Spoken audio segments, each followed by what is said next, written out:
السلام علیکم ورحمۃ اللہ وبرکاتہ۔ آج جمعے کا دن ہے اور آئندہ جمعرات کو یا پھر جمعے کو تو انشاءاللہ رمضان المبارک کا پہلا روزہ رہے گا، تو اس سے قبل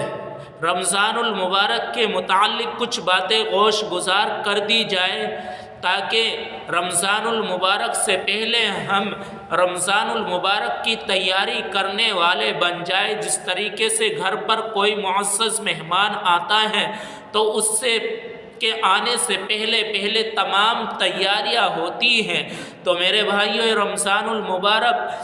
12 مہینوں میں سے رمضان المبارک کا وہ مہینہ ہے کہ اللہ رب العزت نے فرمایا کہ یہ شہر اللہ، کہ یہ میرا مہینہ ہے۔ اور نبی کریم صلی اللہ علیہ وسلم جس وقت میں رجب کا چاند دیکھتے تو دعا فرماتے، کہتے اللہم بارک لنا فی رجب و شعبان وبلغنا رمضان،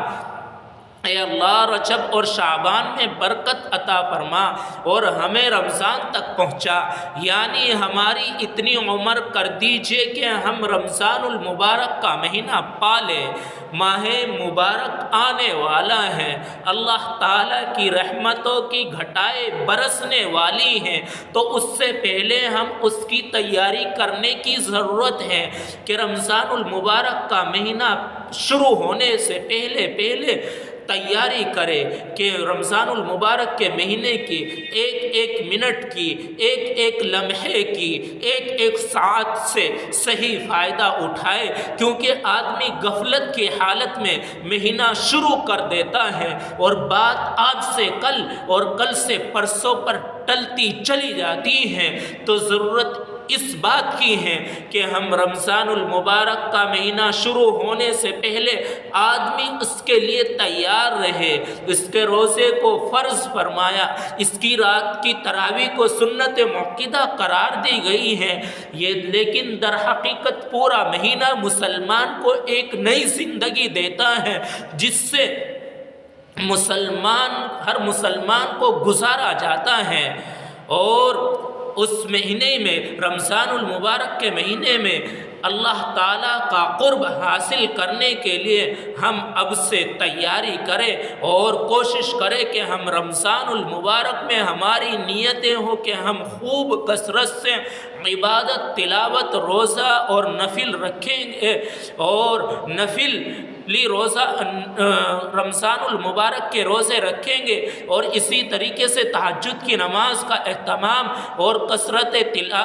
کلام اللہ کی تلاوت کی کثرت، اور کیونکہ یہ رمضان المبارک تربیت کا زمانہ ہے اور یہ تربیتی کورس ہے اور اس میں اپنی روح کو نئی تازگی دی جاتی ہے۔ اور رمضان المبارک اللہ تعالیٰ کی رحمتوں کو متوجہ کرنے کا مہینہ ہے، انسان کے گناہوں کو معاف کرنے کا مہینہ ہے۔ روزہ بذات ایک بہت بڑی عبادت ہے، لیکن میرے بھائیوں اس کا ایک بہت بڑا فائدہ یہ ہے کہ انسان اپنی نفسانی خواہشات پر قابو پانے کی عادت پڑے۔ اسی لیے قرآن کریم میں فرمایا یا ایھا الذین آمنوا کتب علیکم الصیام کما کتب علی الذین من قبلکم لعلکم تتقون۔ روزہ کی فرضیت کا مقصد اصل تقوی ہے کہ انسان کے اندر تقوی پیدا ہو، اور تقوی کس چیز کو کہتے ہیں؟ اگر آدمی کے دل میں غلط خواہش پیدا ہو رہی ہے، غلط جذبہ پیدا ہو رہا ہے، غلط خیالات پیدا ہو رہے ہیں، دل میں برائی کی امنگ پیدا ہو رہی ہے، برائی کا میلان پیدا ہو رہا ہے، تو اس وقت میں اللہ تعالیٰ کی عظمت کو، اللہ تعالیٰ کے جلال کو، اللہ تعالیٰ کے حکم کو مد نظر رکھ کر اپنی خواہش کو دبا دے اور کچل دے۔ مثلاً دل میں خواہش پیدا ہو رہی ہے کہ میں اپنی آنکھ کا غلط استعمال کروں گا، اور اس کے ذریعے کوئی گناہ کی چیز دیکھوں گا تو اس وقت میں یہ سوچ کر کہ میں اللہ تعالیٰ کا بندہ ہوں، اللہ تعالیٰ مجھے دیکھ رہے ہیں اور میری ایک ایک نقل و حرکت اللہ تعالیٰ کے سامنے ہے اور کل مجھے ایک ایک نقل و حرکت کا جواب دینا ہے، یہ سوچ کر اس زبان کو، اس آنکھ کو اس غلط جگہ سے بچا لیتا ہے۔ اسی طریقے سے دل چاہ رہا ہے غیبت کرنے کا، خواہش چاہ رہی ہے کہ مجلس جمی ہوئی ہے اور چاہتا ہے کہ میں بھی اس مجلس میں حصہ ڈالوں اور غیبت کروں، تو اس وقت میں یہ آتا ہے کہ میں اللہ تعالیٰ کا بندہ ہوں، اللہ تعالیٰ مجھے دیکھ رہے ہیں اور مجھے ایک ایک نقل و حرکت کا جواب دینا ہوگا، تو اس غلط جگہ سے، اس غیبت کرنے سے اللہ کے لیے بچ جاتا ہے اور رک جاتا ہے۔ اسی طریقے سے جب روزہ رکھ لیتا ہے، صبح سے لے کر شام تک، مغرب تک نہ کچھ کھائے گا، نہ کچھ پیے گا، نہ اپنی بیوی کے ساتھ جائز خواہش پوری کرے گا، تو یہ روزے کی وجہ سے اللہ تعالیٰ کے لیے صبر کر رہا ہے۔ کھانا موجود ہے، خوشبو آ رہی ہے، پانی موجود ہے اور حلق میں کانٹے پڑے ہوئے ہیں، ٹھنڈا پانی موجود ہے، لیکن وہ اللہ تعالیٰ کے لیے صبر کر رہا ہے۔ کوئی آدمی لاکھوں روپے کی اس وقت میں روزے دار کو پیشکش کرے کہ روزہ توڑو، یہ لے لو، لیکن روزہ دار، اللہ تعالیٰ کا محبوب، اللہ تعالیٰ سے محبت کرنے والا ہرگز نہیں کرے گا، روزہ نہیں توڑے گا اور اللہ تعالیٰ کے لیے روزہ رکھے گا، غلط کام سے بچے گا، تو اسی کا نام تقوی ہے۔ لعلکم تتقون، تاکہ تم متقی بن جاؤ، پرہیزگار بن جاؤ۔ تو جس طریقے سے ہماری روزے کی حالت میں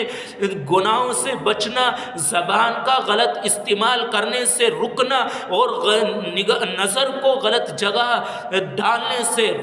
بچانا، تو اسی طریقے سے عام حالات میں بھی ہم اپنے آپ کو بجائے اس پر عمل کرنے کے، بجائے نافرمانی کرنے کے، اللہ تعالیٰ کی اطاعت کرے، اللہ تعالیٰ کے حکم کا احترام کرے۔ اسی کا نام ہے تربیتی کورس، اسی کا نام ہے کہ رمضان المبارک سے پہلے پہلے تیاری کر لی جائے، اس کے لیے ریڈی ہو جائے، تیار ہو جائے، آمادہ ہو جائے۔ مبارک مہینہ آنے والا ہے، عظمت والا مہینہ آنے والا ہے، اس میں تہجد کا اہتمام کرے، اس میں قرآن کریم کی تلاوت کا اہتمام کرے، اس میں تیسرے کلمے کا ذکر کا اہتمام کرے، اس میں دعا کا اہتمام کرے۔ اللہ تعالیٰ کی رحمتوں کے دروازے کھلے ہوئے ہوتے ہیں، دعا مانگے۔ الدعاء والعبادہ، کہ دعا خود ایک عبادت ہے۔